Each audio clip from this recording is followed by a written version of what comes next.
Welcome to the Human Capital Innovations Podcast. We're your source for personal, professional, and organizational growth and development, where we share original research, explore industry trends, and interview executives and thought leaders from across the globe. We hope you join us often for practitioner-oriented content around all things related to leadership, HR, talent management, organizational development, and change management. Maximize your personal and organizational potential with Human Capital Innovations Podcast. Do you enjoy the Human Capital Innovations Podcast? Please subscribe, leave a review, comment, share, and consider supporting the podcast on Patreon, even at the producer and sponsorship levels.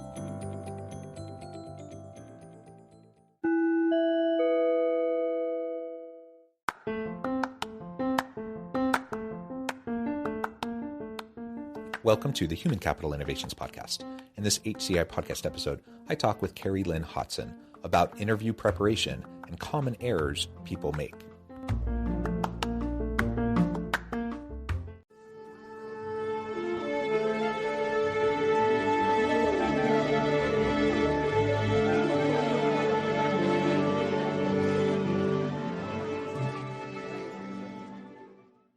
Carrie-Lynn Hotson, welcome to the Human Capital Innovations Podcast. Thanks. It's nice to be here. It is a pleasure to be with you. You're joining us from Ontario. I am south of Salt Lake City in Utah. And today we are going to be talking about interview preparation and common errors that people make and how to avoid them. And I would love to look at this from both sides, really. From the HR perspective, I'm always thinking about interviewers and what they can say and can't say, what they can do and shouldn't do ever. And that's the types of mistakes that they make. So there's the mistakes and errors on the interviewer side. There's also the mistakes on the interviewee side. Really, we want to have both be as successful as possible so that we can find good matches, right? And that's the challenge that I think every organization faces. So that's what we're going to be discussing today. As we get started, I just wanted to share Carrie-Lynn's bio with everybody.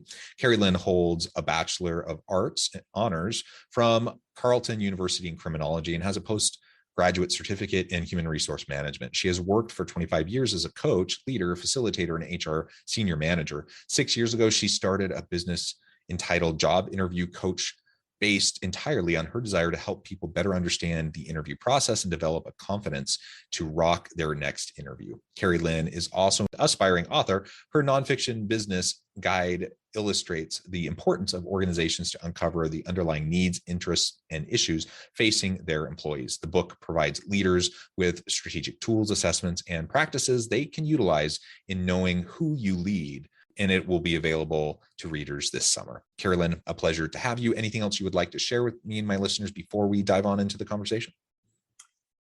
Huge shout out to all those HR staff listening in, because I come from HR. It is an incredibly tough position to be in. I know how hard you work. And I want to help you both hire the right people and also add some skills to your interviews themselves to make sure that you're getting the assets that you need. Yeah, excellent. Well said. Well said. Okay, so as we get started, I have to just say, this is just like a little previous life moment. I note your degree in criminology. My PhD is in sociology. And for about 3 years while I was going through my PhD program, they assign you to teach different classes. And I taught criminology for 3 years in another life. This was years and years ago, but it was so much fun. I loved teaching that class, even though it has nothing to do with anything else I've ever done in my life. So we have that kind of random connecting point. And obviously you've gone a completely different path than your original criminology education, it seems. But there's great connection points and tie over, I think, to the HR space. So that's fantastic. Yeah, actually, I had a kind of an interesting path. So my degree was in law and psychology, and then I specialized in criminology. And I actually went into policing for 17 years. So I supervised within policing and was a police officer. And then I learned a ton of skills there that I transferred over into HR, because it's always dealing with people. It's just different aspects. Yep, absolutely. Wonderful. Okay, so let's talk then now about interviewing. Interview preparation and the common errors that people make. And let's start on the organizational side. the interviewer. What types of preparation should we be doing? And then we can talk about some of those errors that we need to be avoiding. Okay. Yeah, I think that's really important because we all know how much time we have to invest in trying to create that job post and then publicize it and get people to apply for it and then do the interviews. And it's exhausting. It's very expensive. And so we really want to make sure we're hiring the right people. And it starts right from the beginning. Make sure that your job posts speak truly to what you need in that job. Use words that people can understand and then apply into a question and into an answer so you can analyze your data, because that's really what you're doing. You need to think of yourself as a business, and this interview is a job business transaction. You are trying to hire the best investment. The other piece that I found in HR was we put a lot of work into creating the interview questions and creating the job post. But then we would get so frustrated because the people coming in the door didn't seem to know how to interview. They didn't understand how they needed to prepare. And I'm sure every listener out there knows exactly this feeling. You sit there as the panelist, you've scheduled off all your time, you had 20 different interviews, and at the end you're going, I don't know which one we should hire, because I feel like when we looked at the resumes and the applications, it didn't come across in the interviews. And now we don't want to take a gamble with our investment, but we're not sure. So one of the things that I'm teaching organizations is set your people up for success. One, it's going to make your job a lot easier. So give them material, give them things like some of the stuff that I'm going to talk about, how to prepare for their interview, because you're doing yourself a huge favor. You're setting them up, you're giving them what they can expect. Don't hide things, help them. I'll tell you, it really will market your company as being very inclusive. People look at it very, very well. And in the end, your candidates will give you a better product. So you have data actually to analyze. So I think that would be my biggest tip to organizations right off the hop. Do a little bit of work, just put some resources on your website. And then you get to test them too. Do they actually read the website? Did they actually study anything? Because if they didn't, well, that tells you a little bit about their character too. Yeah, I think you're absolutely right. And there, to a point, you're trying to test them, right? As you just said. But if it's completely disconnected from anything they can possibly prepare for, then what are you actually testing? And what I see so often on the organization side with interviewing is this kind of casual approach to it. Like they want flexibility, and they recognize it's a subjective process. So they want flexibility. They don't want to be locked into anything. And so the interviewer or the committee of people interviewing, they just want to be able to go with the flow, ask whatever questions they want to ask. All of that is really a recipe for failure. It's a recipe for asking questions that are illegal, that are going to get you into trouble. But it's also just a recipe, to your point earlier, that do you really actually know what you're actually looking for, that you actually want and need? And are you asking questions that fit, that are going to give you the data that will help you understand how this applicant fits into those needs? And so often I have seen the exact, if you can convince people to have predetermined interview questions so they can stay consistent across applicants, I will review those questions, and I'll look at the job posting. I'm like, wait a minute, these don't even seem to connect.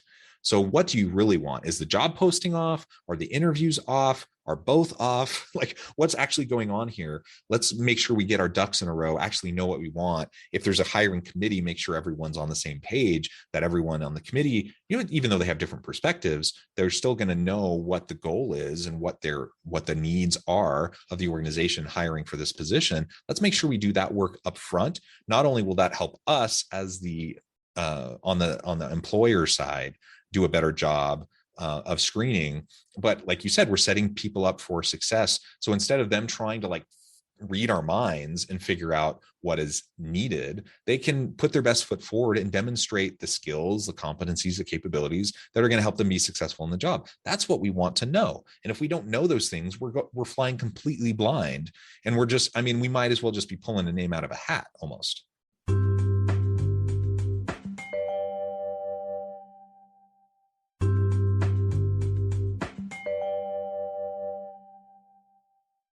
Yeah, and I think you touched on something that's really important too, that for organizations, you really need to put some thought into who is it? What are the skills and the type of person that you're looking for this position? Because you might find that there's some very different answers. And I find sometimes that's why the questions, people go astray with the questions, because they're looking for particular skills that maybe match their skills or people that they want to lead. In my book called Knowing Who You Lead, I actually call it, do you want to hire a mini me? Exactly. Yep. And the dangers of that. And if we are really going to create unique, authentic, innovative organizations, we need to match the people to what we need, not as an organization, not what we need as a leader of who we want to lead. So I think there's a lot of value into matching the questions, like you said, to the job description, agreeing who it is, the type of person that we're trying to hire, and then moving from there. And sometimes that's work that needs to be done pre-interview, because then what happens is when you start marking it, people are looking for different things in the responses because of their own personal needs and biases potentially. And that can cause a lot of confusion on a panel. One person it gets absolutely great does. marks and the other person, marks them really low, and you think, what? So the other piece is to have very coherent scales that you're going to use for those answers. What are you looking for? Yep. All of that. So important. And again, if it's a committee of people going through the interviewing process, you're going to have people with different perspectives and backgrounds, and they're going to see things differently. And that's good, to have varying perspectives. But if people are completely off in terms of what they think the needs are of the position, then it's a recipe in just futility because you're not actually going to really, I don't know, you're not going to accomplish much of anything that's meaningful. So all of that super important on the organization side, on the front end, making sure you're doing all that in preparation before you ever get to the point of interviewing. There's a reason why interviewing, there's been lots of studies on the efficacy of interviewing in the employee selection process and how effective it is. And it's not good. I mean, for the most part, the studies show consistently it's one of the worst possible ways to choose somebody for a job. That's because most organizations and most hiring managers, most people doing the interviewing don't know what they're doing, and they're not doing anything that we're talking about. So if you want to improve things dramatically and increase your chances of getting the right person, having those chances go through the roof, then start to do the things that we're talking about. None of it's rocket science. It's all very doable, but you have to be committed to it, and you have to be disciplined to make sure that you're doing it. And that when the biases start to emerge and arise, either within yourself or on the team, that there's a mechanism to call it out and to address it head on, so that you're not just tiptoeing around each other, but you can actually make sure that we're not going down a path that just doesn't make any sense. Mm-hmm. Yep. Treat it as a business transaction. Yep. Do it with data, do your analytics, have your conversations beforehand, assess your team that you have now. Who are they and why do they function really well in these roles? And then create your job profiles and your applications around that. You just want to repeat it with a few tweaks into what you need, so you can create that great team synergy and organizational success. Yeah, excellent. So now let's flip to the other side. Now we set up an applicant for the possibility of having a successful interview because we actually know what we want and we've communicated that. Okay, so now what does the interviewee need to be doing in preparation for that interview to make sure that they're putting their best foot forward? Well, they need to prepare long before they get the phone call, because the reality is they're probably going to get 2 or 3 days notice that they have an interview, and that's when everybody panics.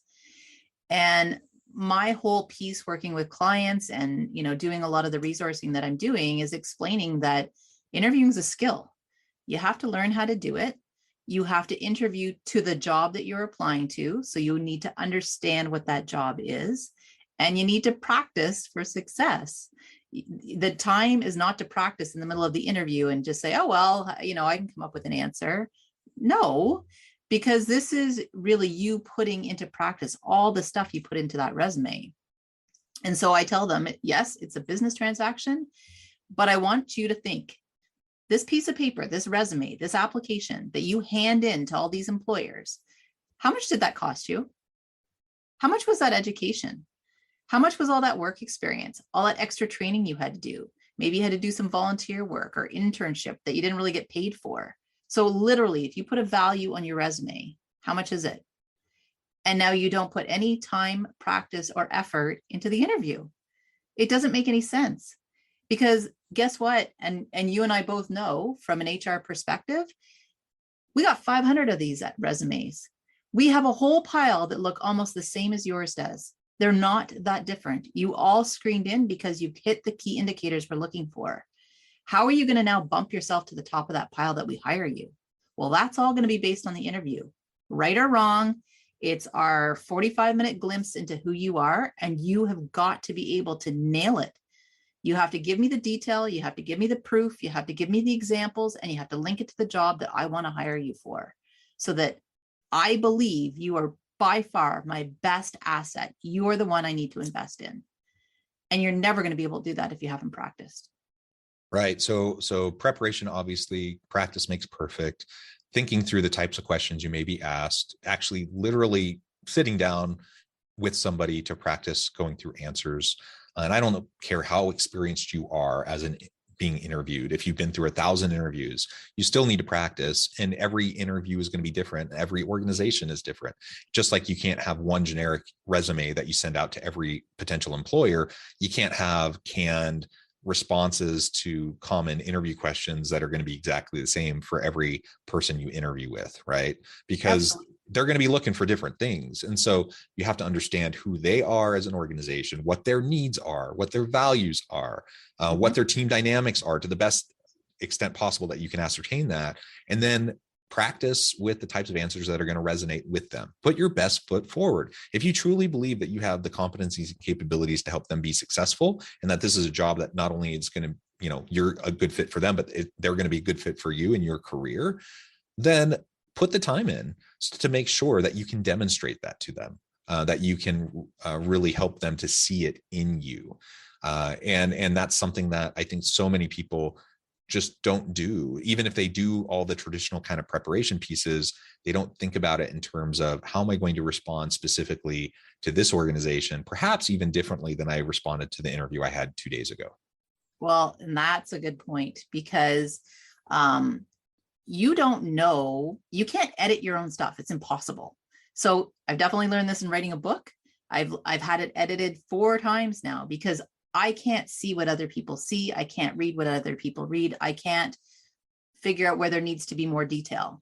So as an interview coach, that's literally what I do for people. And sometimes that favorite example that they keep giving over and over in their interviews, and then they can't understand why they always land second or they land third. Well, now when I hear the example, I'm able to edit it. I'm able to say, okay, I think I understand what you're saying, but you're actually talking more about leadership than you are teamwork. And that's a huge one that people mix up. They talk about being the leader of the team. Well, that's not teamwork.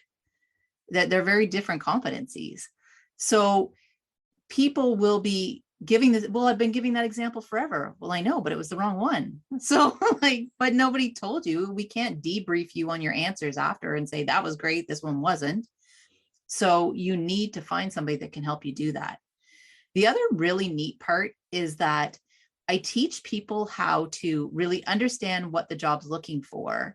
And then if you don't have examples, or you can't think of something of how you've done it, go and talk to people that know you.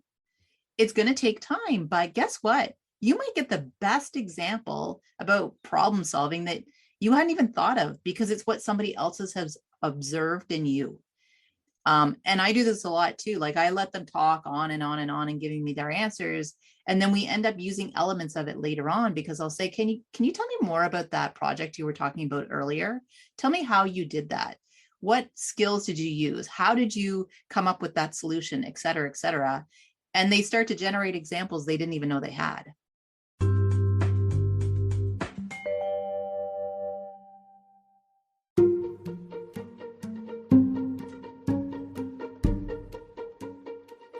Welcome to the Human Capital Innovations Academy. Courses, micro-credentials, and certificates to upskill and reskill for the future of work. All HCI Academy courses, micro-credentials, and certificates are designed, developed, and delivered by award-winning and internationally renowned scholars, educators, thought leaders, executives, and practitioners.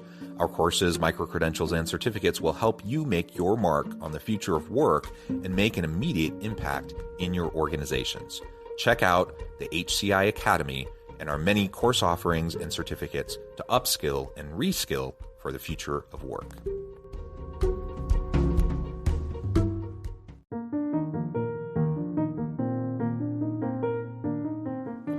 Check out our new weekly LinkedIn newsletter, Alchemizing Human Capital, exploring industry trends via original research and interviews with executives and thought leaders from across the globe. We look forward to having you join us.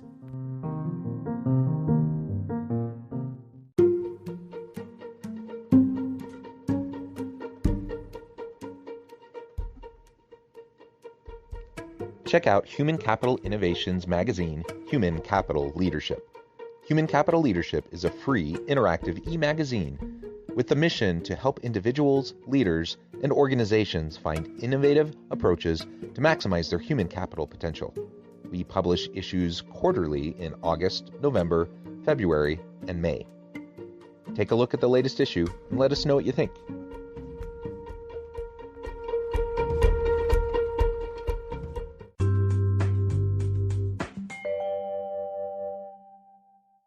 Having those practice sessions are going to be really key, just so you can get comfortable articulating, what you want to say, but also, like you said, to flesh out ideas, to perhaps get a different perspective, people you know and trust, who you feel safe around, who can, give you sometimes blunt feedback and really help you to maybe see the question from a different angle. I know that as I've coached people on interviewing, that's often one of the most useful outcomes for them, right? As they just run things by me, is, just kind of pushing and prodding them a little bit so they can perhaps, approach the question slightly differently than what they had been thinking about previously, which unlocks a whole different set of examples or experiences that now they're ready to share, right? Yeah, and it helps too if people are trying to go for a job they've never done before. So that could be like a management position. You've always worked at this level in the organization, and now you want to shoot for that promotion, or you're trying to correlate what you do now to a completely different job. That takes some skill, and it takes, we have to work on the imposter syndrome. The idea that I'm trying to speak of something I've never done and convince not only you, but me that I can do it. And so that confidence building, it takes some time, and we have to work on it. It's fun. I love it, and we have lots of fun, but I definitely start with candidates who are not feeling very confident or who've been pretty frustrated by other interview processes. So sometimes we have to work on that. And then the other one is exactly what you were talking about earlier, John, where I can't predict what they're going to ask you. We can try, but they might throw you a question that's way out in left field. And they're doing that because you said you're innovative. You said you're analytical. You said you're a problem solver. So work your way through the question. You weren't expecting it. What are you going to do with it? The more you've practiced, the more you've done this really deep dive into yourself and how you can link yourself to this job, you will be able to answer that question. You'll be able to come up with something because you've really thought about it. But if you've only had 48 hours to memorize a few answers and a couple of examples, no, you're going to go blank, guaranteed. We all do. It's just tunnel vision and you can't even think. So I just don't know why people wouldn't want to set themselves up for success. It's heartbreaking being that panelist and watching people not be successful and know how badly they wanted this job and how much they spent on that resume. So that's really why I started this job, was because I want to see people, reach their potential, but I know the work they're going to have to do to get there. As we're getting close to wrapping up today, I'm just wondering if there's any other key errors that you just see over and over and over again amongst, people you coach, or even in the interviews that you've conducted in the past, that we can try to avoid. 100%. It's not giving enough detail. It's being way too generic and understanding what the job is. You need to have a very in-depth understanding of what my job is you're applying for, what skills you offer to that job. Make the links for me, not my job as the panelist to try to make the links, and give me proof, give me examples. And you have to do it in a succinct way too, right, John? Because we don't want to listen to a 25-minute answer where you've given us a whole bunch of stuff and then you think somewhere in there is the answer. Nope. You've got 5 minutes to give me all of that in a nice, wrapped up bow. So that takes practice, but that's definitely, I would say, the biggest place people lose marks. A, you have to understand how we mark, and B, you have to know how to get them. Yeah. And again, it takes practice. And I have to admit, I'm one that I tend to be a little bit overly verbose. I don't mind going into detail. Detail's great, but you also have to read the room and you have to be able to see like at what point people's eyes are glazing over, at what point, you have a sense of like how long you've been going on. One of the things that I think is really nice as the employer, as the interviewer, is to give, you have these questions planned in advance, and say you have a 30-minute interview scheduled and you have 5 questions. Tell them, this is a 30-minute interview. You have 5 questions. That gives them the chance to pace themselves, to gauge how much detail you might want from a particular answer versus how much, overall time they have. And it's even okay to update them and say, okay, we just finished question 3. We're at 20 minutes. We have 10 minutes left for the final 2 questions. That's totally fine. And that will give people the chance to put their best foot forward. Even better, give them the questions. Give them the questions. Yeah, why not? Right. I used to give them the questions, 5 minutes for every question. So if it's 6 questions, I give you half an hour. Why? Because my answers are a lot better. Now you're not going to tell me all your skills, education, experience, and everything in the first question because you want to tell me all this stuff. If I gave you the questions, oh, that's the answer to question 3. So now you don't give me a whole bunch of stuff in question 1 I didn't need, which is what happens. And then I have to repeat it in question 3.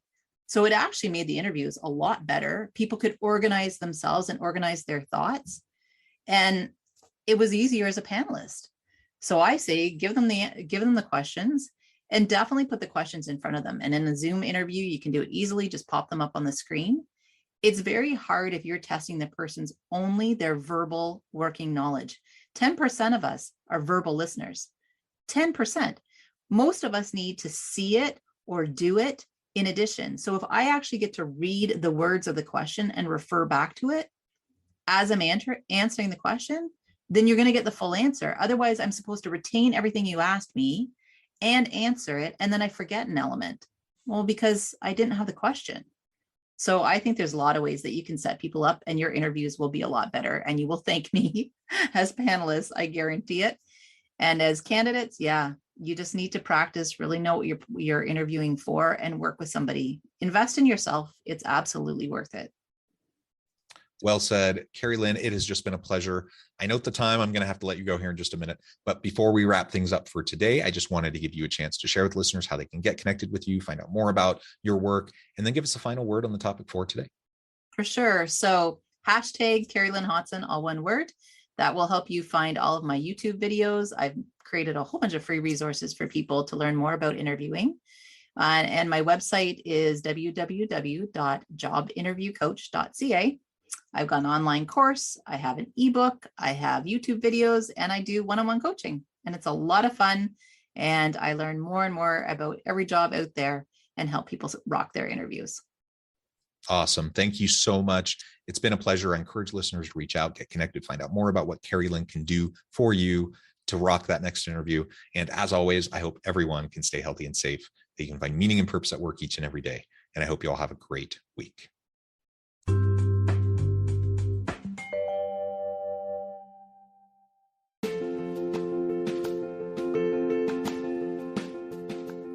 Check out my new book, The Future Leader, Creating and Transforming Next-Gen Organizations.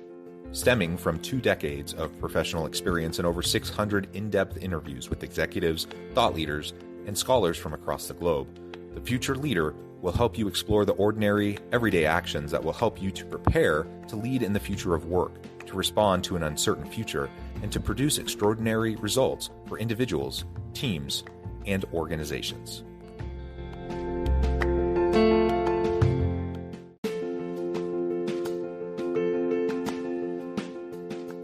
Bluer Than Indigo Leadership, the journey of becoming a truly remarkable leader. Early in my adult life, I learned about an Asian proverb that translates as bluer than indigo. If you think about the color indigo, it is a brilliant, deep, and vibrant blue, what some would call the bluest of blues. To have something that is bluer than indigo is rare and truly remarkable. Contrary to popular myth, there is no one-size-fits-all or cookie-cutter approach to effective leadership. There is no silver bullet, no secret sauce, no go-to model that will solve all of your problems. The truth is, great leaders have all had their unique strengths and flaws, and have all had to discover and then pave their own distinctive path in their life's journey to fulfill their leadership potential.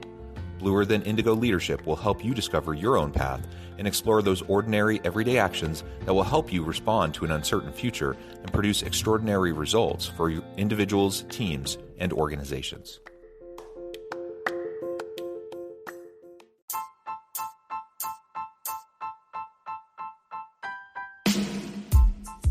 The alchemy of truly remarkable leadership. Ordinary, everyday actions that produce extraordinary results. Consider how the nature of work has shifted over the past 50 years.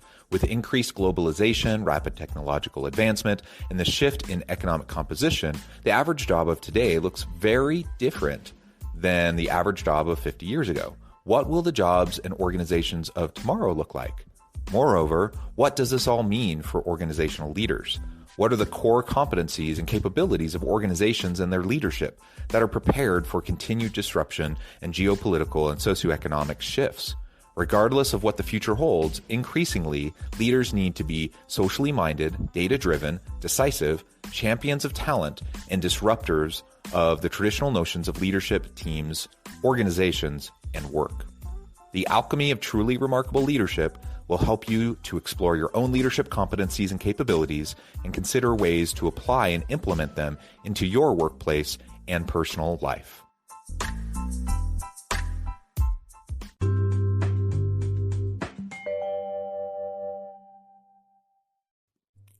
Thanks again for joining us for this episode of the Human Capital Innovations Podcast. I hope you stay healthy and safe and that you have a great week.